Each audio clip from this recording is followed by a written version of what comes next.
I think caregiving has taught me, to appreciate the day, to appreciate the life, the health. When you wake up in the morning without a problem, fantastic. And not to sweat the small stuff.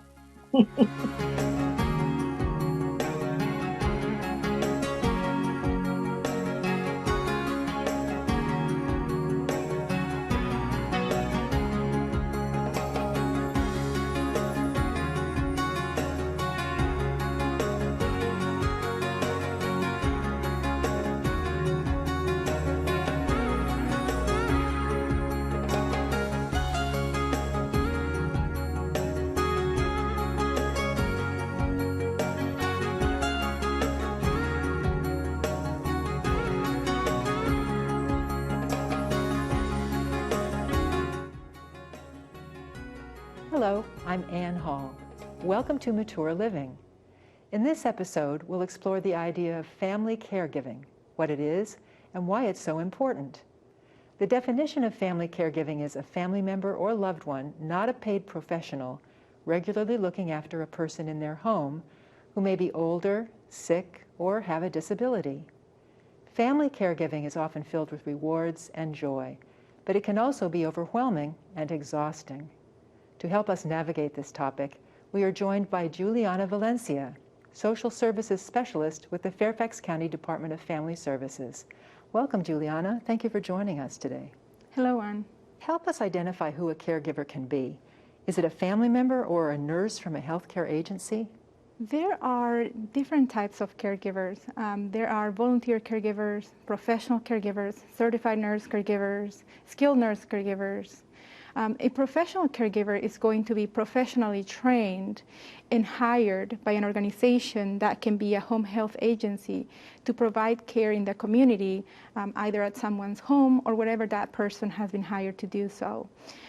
On the other hand, a family caregiver can be a partner, a spouse, an adult child, any blood relative, friend, or neighbor who is going to provide care due to aging, chronic illness, or a disability. And they do it for many reasons. They do it out of love and compassion for the person they're caring for. They can also do it due to the relationship they have, due to family values, cultural values. There are many reasons. And something very important to know is that unlike professional caregivers, family caregivers are usually not paid for what they do. I see. What kinds of responsibilities and tasks do caregivers usually provide? Family caregivers provide a wide range of responsibilities. A recent report published by AARP and the National Alliance for Caregiving in the U.S. states that an estimated 53 million Americans provide 37 billion of unpaid informal care each year. Now, on average, according to this report, family caregivers are going to provide near 24 hours of care each week. And if the person is living with the loved one, they are going to provide over 37 hours of care each week. Now, as I mentioned, family caregivers provide a wide range of responsibilities, and that includes light housekeeping, laundry, meal preparations, grocery shopping, assisting with personal care, such as bathing, dressing, toileting. And in more complex cases, they are also going to assist with nursing and medical tasks, such as cleaning wounds, handling injections, feeding tubes, special diets, and many other tasks. I've read about the importance of self-identifying as a caregiver. Can you share exactly what this concept means, self-identification? Absolutely. For some people, caregiving happens in the space of a few hours, and it can last days, weeks, or months, and even years. For other people, caregiving happens gradually.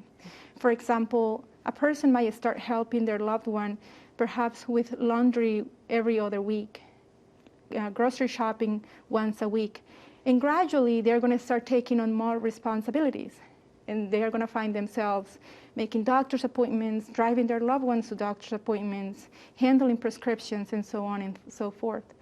But regardless of the amount of time or the specific duties that a person may be helping with, it is very important that a person is able to self-identify, because without that identification, they won't be able to access services that can potentially make a difference in their lives, and not just for them, but also for their loved ones. Right. We've established that caregiving can be challenging. We all know that. But what about the rewards associated with caregiving?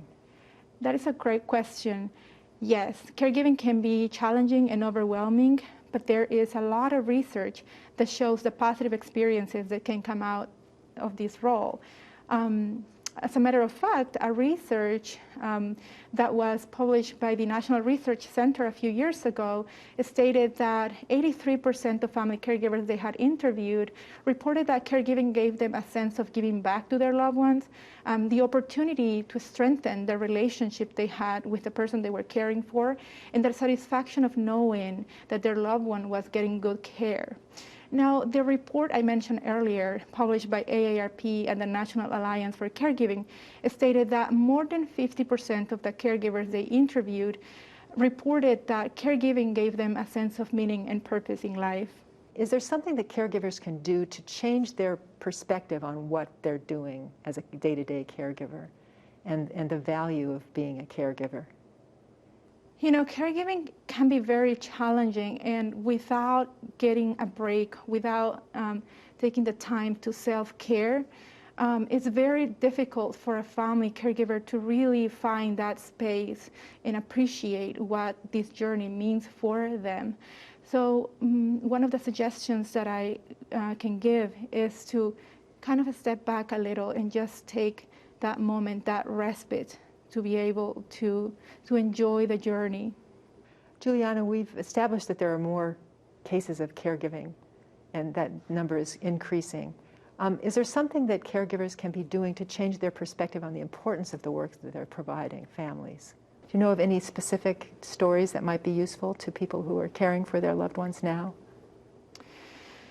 You know, in my professional career, I have come across many cases of families who are caring for their spouses. In this case, specifically in this case that I am thinking of, it was an older adult who was providing care for her husband, and he was diagnosed with Parkinson, and unfortunately, she had not had the opportunity to plan.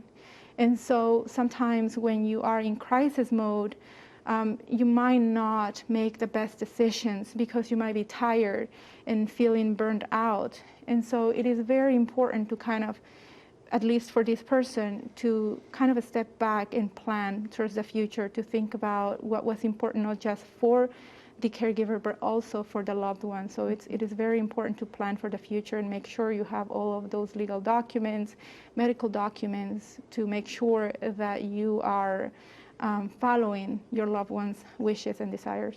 That's a great reminder, really is. This has all been wonderful information. Is there anything else that you'd like to add that we haven't talked about? I will remind people to please always reach out to our intake line, our 703-324-7948. We have many programs and services that we can offer to the community. And even if you don't know what you might be needing, just give us a call and talk to us about your situation. We will be very happy to walk you through our different resources and help you navigate your situation. Giuliana, thank you so much for joining us today and for sharing this important information. Later in the show, we'll learn about some resources available for those who are caring for a loved one. But first, Mature Living producer Fran spoke to a local caregiver who shares her insight on this important role. We'll be right back.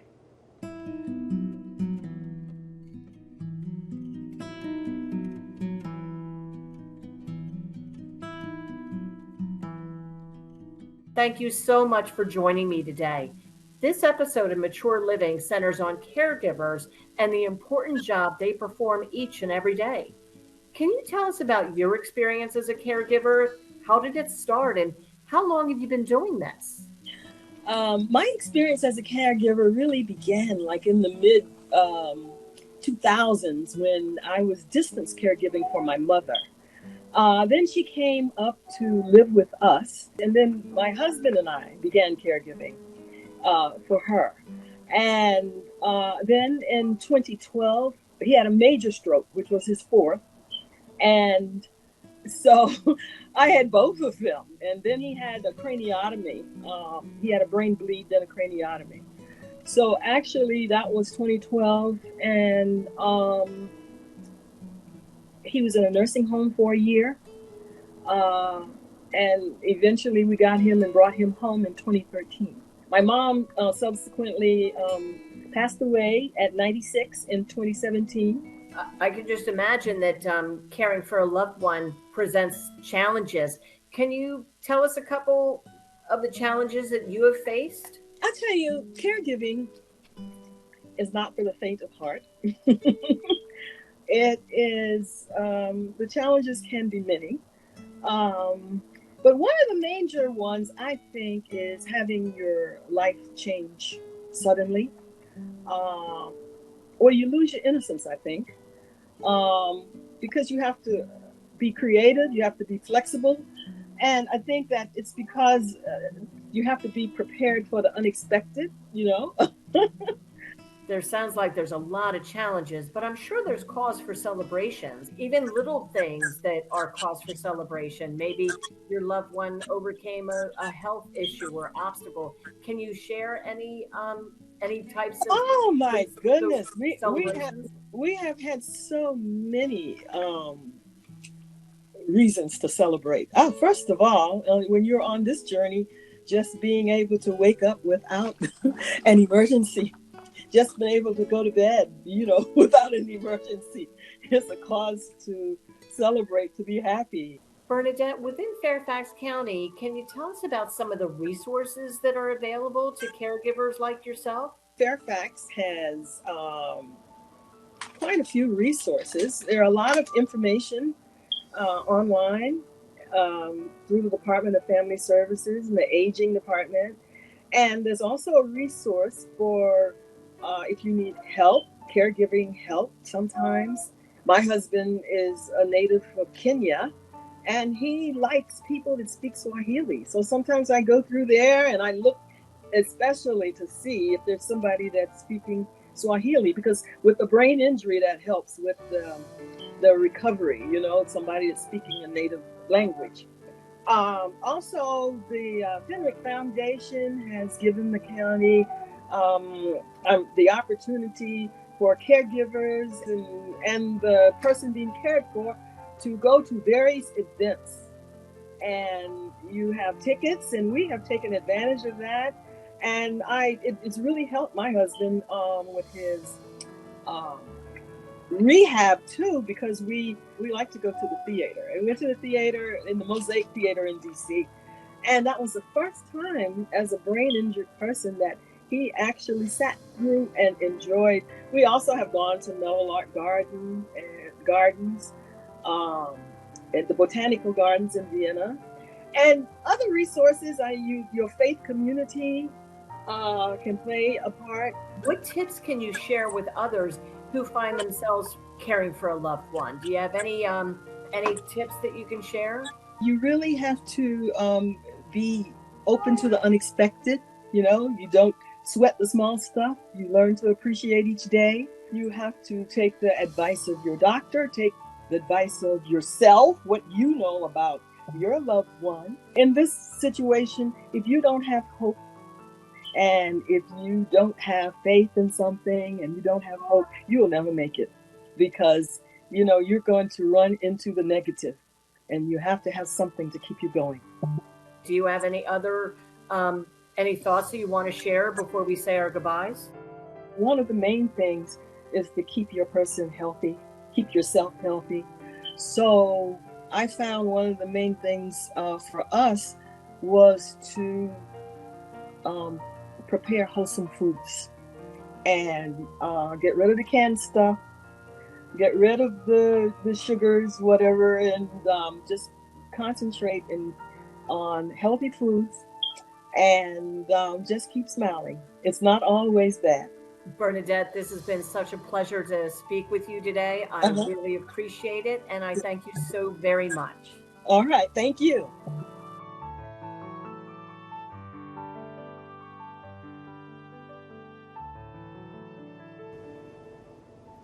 Welcome back. In the first part of today's show, we talked with Giuliana Valencia from the Department of Family Services, and we explored some insights from a local caregiver. Joining me now to talk about helpful resources for caregivers is Kristin Martin, Case Manager with ElderLink. Welcome, Kristin. What resources are available for those who are actively caring for a loved one? So resources can really come in a variety of different packages. And Fairfax County offers both in-home care supportive services as well as educational opportunities and support groups for caregivers. And the thing with caregiving, can sometimes feel like a moving target, and caregivers are often dealing with a certain degree of uncertainty. And as the needs of the person who you're caring for changes, as your needs change as a caregiver, then the type of assistance that you're needing may change as well. So it really depends on the specific caregiving situation in that moment to know which type of support or which combination of support might be the most beneficial for you. But the first, most important step, the first step is really acknowledging yourself as a caregiver. And whether you're helping with the transportation, the grocery shopping, maybe the more intensive personal care type of assistance, I think people sometimes have a tendency just to accept those duties as part of the relationship that you're sharing with another person. So, of course I'm going to do this for my spouse or my parent or my sibling or even my neighbor. And by not recognizing yourself as a caregiver, you may not be as apt to take advantage of the different supportive services that may be available to you. Kristin, tell me about the in-home care supportive services. Sure. So generally speaking, when people think of caregiver support, they usually think of respite services. And respite is a short-term break from the duties of caregiving. And that respite might come in the form of someone coming into your home for a few hours. Maybe your loved one is going to an adult day healthcare location for a few hours, or maybe even spending a few days outside of the home in an assisted living facility or a nursing home. In terms of Fairfax County in-home care services, we have two respite options. We have our traditional respite and then the volunteer-based respite service. And the goal of both of these programs is to provide a break to the primary caregiver in the household who is caring for a loved one who might have some sort of cognitive issue or physical disability where it would really be unsafe for them to be left home alone for periods of time. So with our traditional respite program, we have certain functional and financial requirements that need to be met. And if those requirements are met, then we can approve an aide to provide 6 hours per week of assistance in the home. And during that time, the aide can assist with personal care needs. They can also provide companionship and supervision. And fee for service is based on a sliding fee scale. With our volunteer respite program, it's a trained volunteer who is providing 6 hours per month of companionship and supervision. So although we're not providing personal care through this program, we're really focusing on engaging the care recipient. So this is a great option to, produce or to share a way to increase cognitive and social stimulation in the home while also providing you with a break. And there's no fee for service, no income requirements for that program. In situations where there may not be a full-time caregiver in the home, or maybe there's not an able-bodied caregiver in the home, supportive services could also be available through our task-based home-based care services. And so that's where assistance can be provided with bathing, housekeeping, and laundry. And to qualify for that program, there are also functional and financial requirements that need to be met. Kristin, those are great resources that caregivers can use. Access to knowledge and the opportunity to talk with others who know what caregivers are going through is so important. Where can caregivers turn if they need additional help? Yeah, Fairfax County has done an amazing job of trying to make educational opportunities as convenient as possible. And there's a variety of different virtual options that are available. There are the free monthly caregiver webinars, there are panel conversations, and there's also a health and wellness series geared towards caregivers. And the goal of all of these educational opportunities is to really support caregivers on their caregiving journey. And the hope is that we can better equip caregivers to feel that they can better handle some of the challenges and the questions that may come up during their caregiving journey, and really teach them skills not only to better care for the person who they're caring for, but also to better care for themselves as well. The caregiver, caregiver alerts notification system is another great option to stay up to date on the latest news with caregiving resources. So this system utilizes weekly emails, text messages, and voice communication to let caregivers know, what's the latest and greatest coming up with caregiver supportive services. So that might be webinar series, workshops, support groups, case management, and other type of supportive resources. Now, which of those are the most popular? Which did people most familiar with? Certainly the caregiver webinar series. That has a wonderful following. The topics that they cover, really are addressing the questions and the concerns that many caregivers have in terms of, how best can I handle the situation with my loved one? So certainly the webinars, the support groups, certainly another option that, we hope many caregivers continue to take advantage of. ElderLink offers a caregiver support group, which is the second Tuesday of every month from 7 to 8 p.m. And we're offering this group virtually. So it's over Zoom. What better way to connect than the comfort of your own home? And we cover a different topic every month, which helps to, guide the conversation a little bit. And just generally speaking with support groups, they're such a fantastic way to forge connections with other caregivers who can relate a little bit more easily to some of the stresses, the strains, also the triumphs that may come along with caregiving. And through the sharing that occurs, there's wonderful sharing of resources, but also the encouragement and the support that caregivers provide to one another, truly invaluable. So how do people find out about these resources?